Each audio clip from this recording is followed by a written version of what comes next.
Good morning, love. Look how pretty you are. Look how beautiful you are. Huh? All that hair. Like a pretty cookie. I could eat you right up.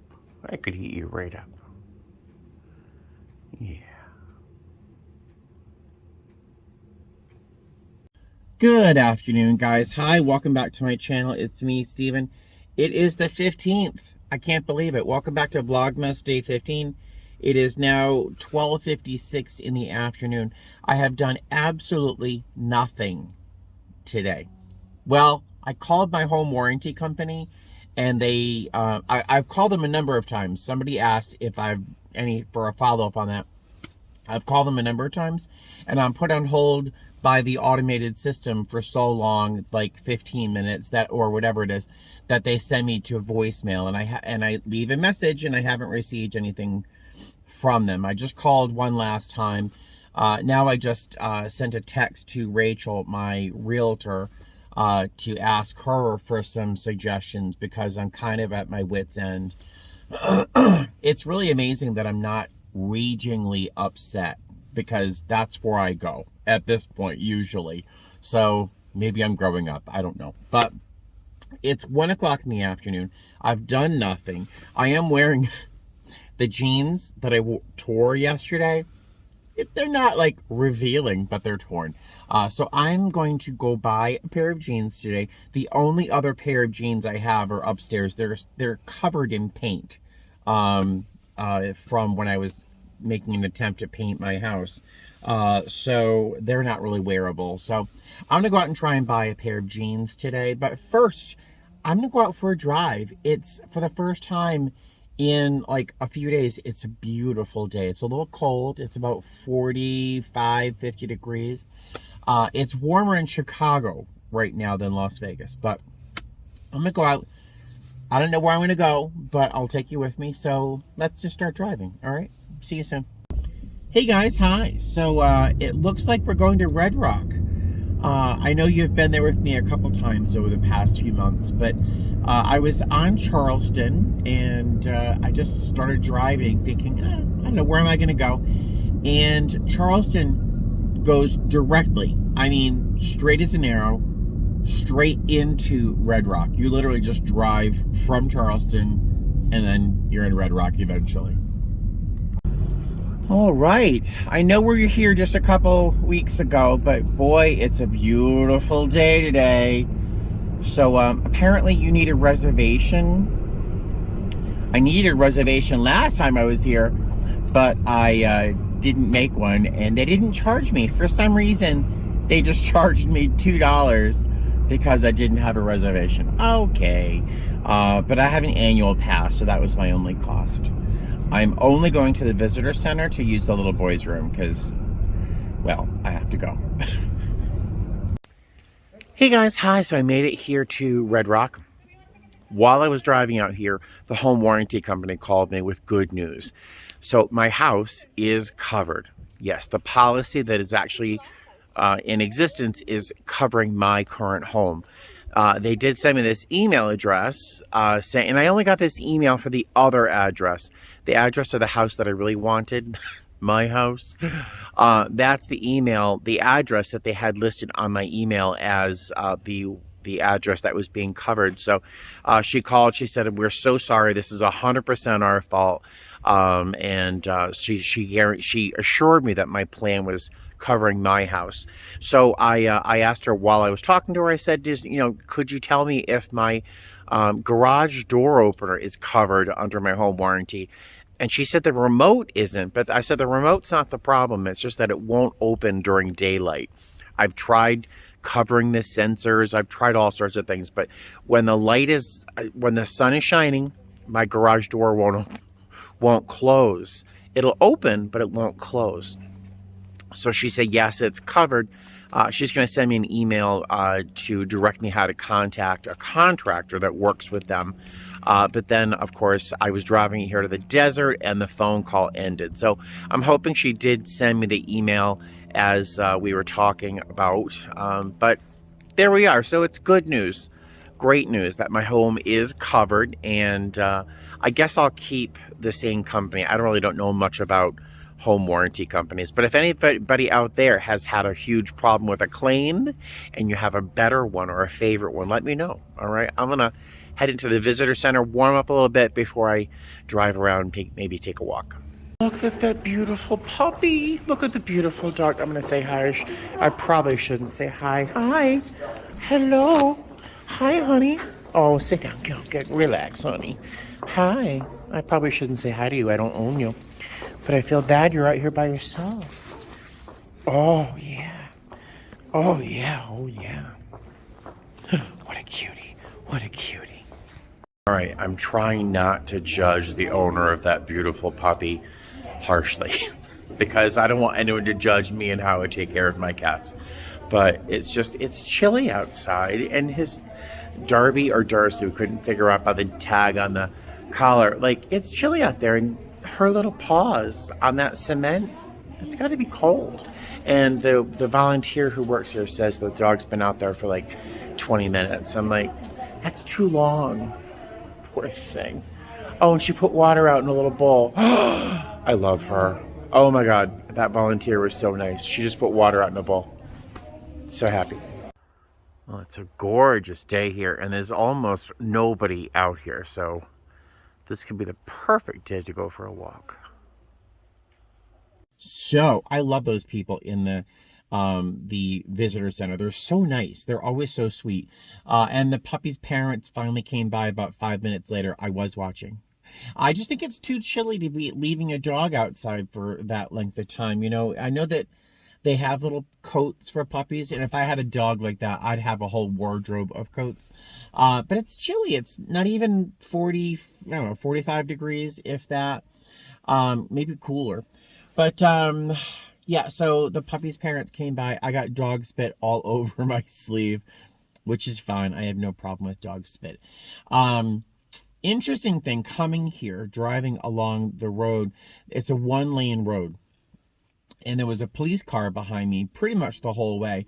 And there was a moment where I was like, am I speeding just in case, because I don't know what the speed limit is out here. So I drove like 50 just in case it's not 45 or 60. So whatever. But I pulled up into the parking lot here and it was like, it's interesting. I haven't been afraid of the police stopping me for 19 years. Being sober has a lot of benefits. But then again, the next thought I had was not so pleasant, in that I understand in the United States, as a middle-aged white guy, I don't have much to fear about the police, but a lot of my black and brown friends, not so lucky, and they would live in fear of the police popping up behind them. In the US, it's still a very dark time. But having said that, I know and love many people in the fraternity of police. I have family, and I have some friends that are police officers, and they're good people. They're great people, dedicated to their community. But there's some police officers out there that I just wouldn't want pulling up behind me if I were darker than this. All right, let me get off that tangent and take a drive. I went in a dark place. Sorry. And if you look, you can see that is Las Vegas back there. All right, so I'm catching a breath. I haven't gone that high, and I'm still trying to climb a bit. Stopped for a breath of air, and I saw this little rock here that I thought was interesting. Just the physical manifestation of time having passed. I'm always fascinated by that. And this is just, it's a rock, I know, but bear with me. Ta-da! So there's this like big piece of composite rock, or conglomerate rock, I should call it. And it's made up of different size pebbles that had to go through their own stages of erosion to become pebbles from pieces of rock. And then those pieces were settled into sand, which then had to fossilize into sandstone to make it one solid piece. And that happened a really long time ago. I'm fascinated by these examples of how long things have been around to end up a piece of rock at my feet. I think it's fascinating. All right, let me see if I can climb and not talk. And look, those are actually mistletoe berries. Is that even focused? Have you ever seen mistletoe in real life? It doesn't look like anything that would inspire me to kiss somebody. Although these days it wouldn't take much, just like my cats. Oh, just look at that color. I was just buying a postcard for somebody, and I looked at the postcards and I decided not to buy a couple of them because I thought, well, they clearly photoshopped that sky because there's no sky that's that blue. Well, look at that. And if you look, I'm not sure if you can see it because of the sun. Yeah, no, you can't see it. There's snow on these mountains around me. And that's not very much higher than where I am right now. So it's nipply out here. Keep thinking about that dog. They really should have a little sweater. Yeah. This looks like a little beehive over here. Just these stones are so neat. I'm gonna walk over to that spot. It looks a little dangerous to me, but you know, get a good view for you. Whoa. So how did Steven die? Oh, he was climbing rocks for his YouTube channel. There's like a pool of water down there. I wonder if that would be easy to get to.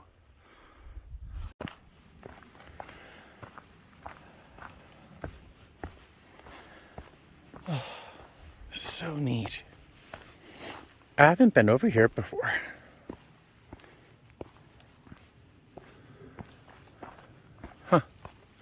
Yeah, that looks like I'd have to walk all the way down there and hike down those rocks through that canyon only to go see a little teeny pool of water. I don't think so. But that rock right there looks sort of interesting. Let's go look over there.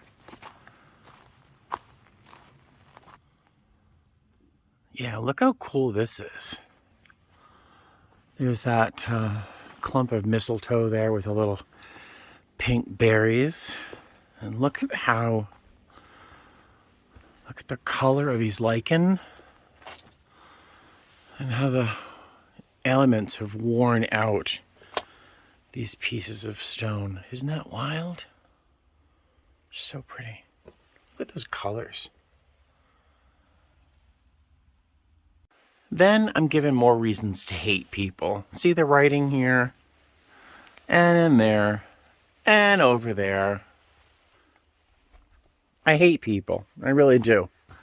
For things like walking across parking lots sideways really slowly. And then like writing all over this magnificent piece of nature. Sometimes I just hate people. Listen, do you hear that? Yep, nothing. It's silent. There's nobody over here, just me. I kind of want to go camping and stay under that rock. But in the meantime, it is getting really cold. The sun is setting soon and my hands are freezing. So I'm going to head back to the car and go look into buying a pair of jeans. The idea of which is terrifying. It's like buying a bathing suit. Doesn't that sound terrifying to you? I've gained weight over the past couple years and yeah, buying a pair of jeans sounds absolutely terrifying, but let's see if I can do it. Let's see if I can do it without falling off a cliff here while I talk to my camera. Yeah. All right, so I had to pull over and park in this little scenic lot area, which is like not the worst decision I've ever made, because my home warranty company called me to get a credit card to set up my appointment. How exciting is that? So it's gonna cost me, and they got me out here. Like they literally got me on my phone out here. Amazing. It's gonna cost me $75 to get them to come out. It's like a copay to come out and fix the garage door opener. And if they can't fix it, they replace it. And so I'm super excited. I'm gonna call them tomorrow to see if I can schedule them to come out when I'm back for my next trip. Do you remember how I was saying how I hate people? I love people. I really do. Don't get me wrong. I love people. When I'm on the plane, I have infinite patience for people. Almost infinite. Out here in the real world, No, I hate people sometimes. I didn't film them. And it's right that I shouldn't.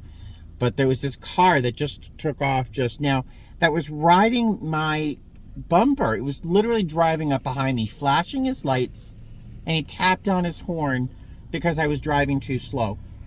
The speed limit was 20 miles an hour. I was going 25, and he was like racing up. To do what? To stop off here at this scenic spot. What was he in a rush for? I don't know.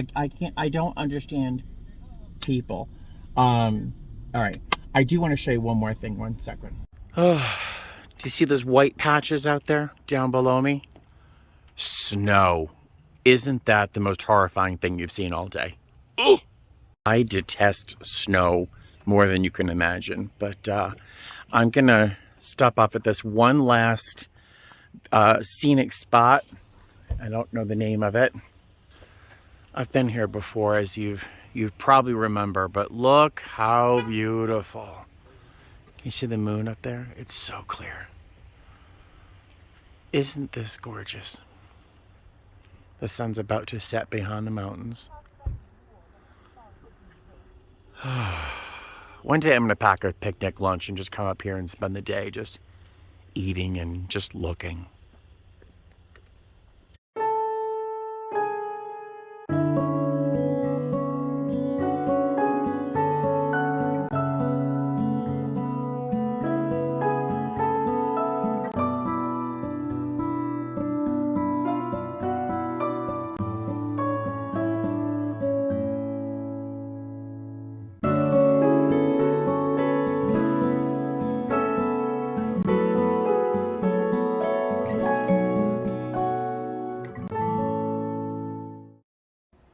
Hey guys, hi, welcome home. So I just got back a little while ago. I gave the cats their treats, and I turned on my Christmas tree, as you can see here. I chose the multicolor option tonight. I am 99% of the time, I am a white light person. I don't always go for multicolored. I think I was scarred from my childhood. My grandmother's Christmas tree lights, I always set the tree up, were giant honking light bulbs, and they were so hot that they would melt ornaments next to them. I don't know how the house didn't burn down every Christmas. So I don't know, maybe that's part of it. But I prefer white lights. Tonight, though, I was in a mood, so I decided to go for that. It's pretty. In real life, it doesn't reflect on the wall as purple as it does here, but I like it. So I went to Target after Red Rock, and I started filming while I was there, but people kept looking at me very strange. Eleanor was playing in her paper. People kept looking at me like, what are you doing with your phone? Why are you filming me? I'm not filming you. I'm talking to someone on my camera. And doesn't anybody FaceTime anymore? Is this not a thing anymore? But so I didn't film anything. I bought a couple of things. First, I bought a pair of jeans. Fun story. You know, I have a story about everything. Back in, I don't know, 2001 or 2002, I was with a client at Neiman Marcus, and I was selling him a pair of jeans. He wanted to go out that night, and clubs were still a thing in Boston back then. But he ended up buying a pair of jeans from Dolce & Gabbana. Now, this is, I guess, distressed jeans were all the rage, and these jeans were so distressed, not even distressed, but more apocalyptic. They looked like you gave a 6-year-old a pair of scissors and said, go to town, you know. They were literally shredded all over. They were $795. And this is almost 20 years ago. But crazy. So I don't spend a lot of money on denim. That's the point I'm making. Ta-da! I got these Goodfellow. They were $29.99, not $800, and they're super skinny. In fact, they hug my calf. I have good legs. They're super skinny, but they're very stretchy at the same time. So I got a size 36, 32. I normally wear a 38, 34 when it comes to regular pants, but for the jeans, I like them to sit at my ankle or just a little bit below. So I got a 32. They fit well. And I got a snow globe. Now I have a small collection of snow globes. I don't put them out. in the house here because there's so much light, and I think the sunlight changes the inside of the snow globe to like get yellowy. And who wants a snow globe that looks like it's full of pee, right? It's not a good look for Christmas. So I usually keep my snow globes packed away. I'll pull them out once in a while, but I'm going to put them actually at the bottom of my Christmas tree because there's no presents down there. I might as well have something down there. So I bought a snow globe today. It was $10, so I couldn't not buy it. And look, it's 3 kitty cats with little Santa hats that are made of glitter. And it plays the 12 Days of Christmas. And it's 2021, which is like the last year that I have my 3 babies. You can see Claire sitting right there. So I really thought this was wonderful, and it felt very special when I saw it on the shelf there. And this is one of my favorite snow globes. I only have 6 to show you real quick. This is one of my favorites. It's Santa Claus. And see his hat is a Christmas tree with little lights that blink. Isn't that fun? Look at the little light at the top hanging out there. And his feet are sneaking out of a snowball or something. This is one of my favorite snow globes. I think that's a riot. I love how it lights up. This one is old Neiman Marcus. I don't even know what year it is. But it is a Christmas tree picking up little presents. You can kind of see that. And its base is all sorts of presents. Neiman Marcus snow globes are awfully expensive for some reason. I don't know why they're so expensive. But you know, I got like 30% off or 50% off that year. So this is from Slatkin & Company, which means it was probably from Bed Bath & Beyond or something, or Bath & Body Works. It's just Santa Claus ice skating. And when he's playing, it's very loud. He's ice skating, if you can see. And he turns around the whole snow globe as the music plays. So he is ice skating in a circle. This is another Neiman Marcus one from the year 2000. And it's just it's a glass ice skater. And she kind of twirls around in the middle as the music plays. So that's actually pretty. It's very minimal because you can't, well, she's glass through water, whatever. Not my favorite, but I like it. And this is another one of my favorites. This is old Neiman Marcus as well. Neiman Marcus's little logo is a butterfly. And so this year they had a Christmas tree covered with little butterflies. And the butterflies wiggle. They're all on little wires. Isn't that pretty? I like the very simple base too. So those are the snow globes I have left. I used to have probably another 6 to 8 of them, but they've all been broken or got kind of yellowy in the inside. And I already told you what that looks like, right? So, all right, that is the end of my day. I know it's a little weird. Red Rock, little Target shopping spree, some Christmas ornaments. Little weird, but that's my Vlogmas. Excuse me. For dinner, I'm going to probably have some ramen because I am so lazy right now. There you go. I will see you tomorrow. It's my last day off before a 4-day trip. So I'll see you then. All right. Toodaloo. Have a great night. Fly safe. Eleanor, what are you doing? The tree just moved. Buddy's up there going, it wasn't me.